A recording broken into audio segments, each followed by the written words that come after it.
wake up from a deep sleep and you can't move or speak. Your body's completely paralyzed. WTF is going on? You might have hallucinations during your paralysis where you see a threatening presence on top of you or beside your bed. There's a crushing sensation in your chest, like you can't breathe. You might feel like you're floating above your body and looking down on yourself, or that you're hurtling quickly through a long, dark tunnel. Sounds terrifying, right? This phenomenon is called sleep paralysis, and it'll happen to half of us at least once in our lifetime.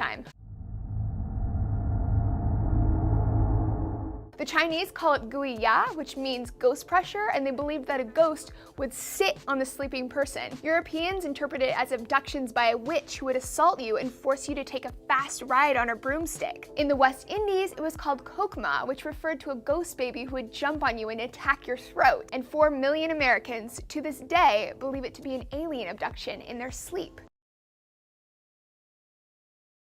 A study recently published in the Clinical Psychological Science Journal found that the aftermath of being paralyzed in your sleep can be really scary and traumatic, but that it's infinitely less stressful when patients have a scientific understanding of why it happened. During REM sleep, the most dream-filled part of sleep where the brain's really active, our muscles become paralyzed by 2 chemicals, glycine and GABA.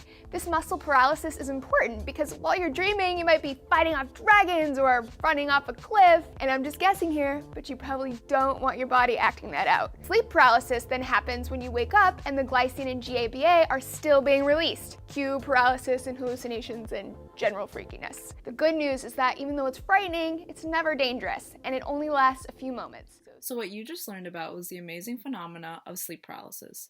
So when I was given the task of this assignment, I figured I wanted to do something that was unique enough where it would be very specific to me, but I still somehow wanted it to be relatable to other people.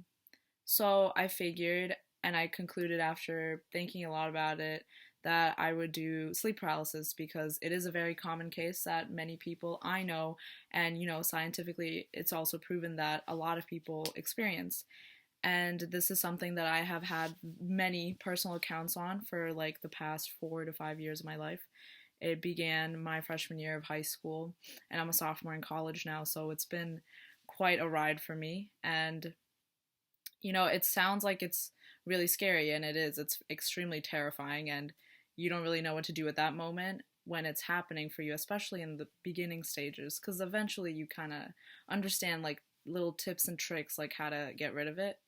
But in the beginning it was very scary, but I don't know. I feel like although it's a very big part of me, it's something that doesn't really frighten me anymore. It's something that I know that I'll be prepared for when the time comes, and I feel like there's a lot of comfort that I can get from that. So a big thing that I wanted to get out of this was that not only did I want to educate people on the subject of sleep paralysis, but I also wanted people to know that they're not alone.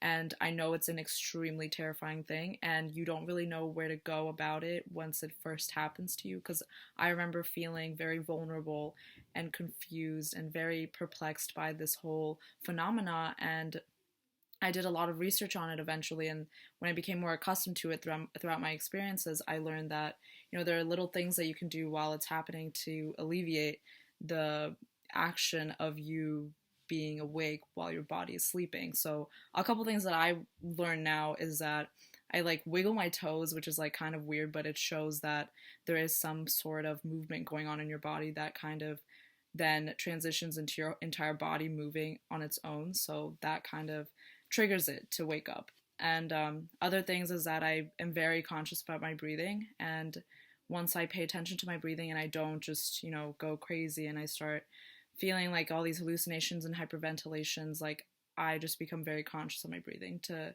control it, and eventually it goes away. And I think the weirdest thing about sleep paralysis is that it feels like it can last like an hour, maybe not an hour, but like for me it has felt like it's lasted for a very long time, and in reality it's only been like a couple minutes. So that being said, there is a comfort that comes with knowing that whatever you're experiencing in that moment doesn't necessarily mean that it's happening exactly in that way in real life. So I've learned through my experiences that I really need to appreciate my sleep and value it a lot, and really take into consideration of how to properly maintain good sleep hygiene. And I hope people will really start understanding the meaning of sleep better. What does sleep mean to you? Sleep is refreshing and it's good for you. Sleep is when you get in your comfy mattress with a comfy comforter and you have a nice relaxation period where your body gets to refresh itself.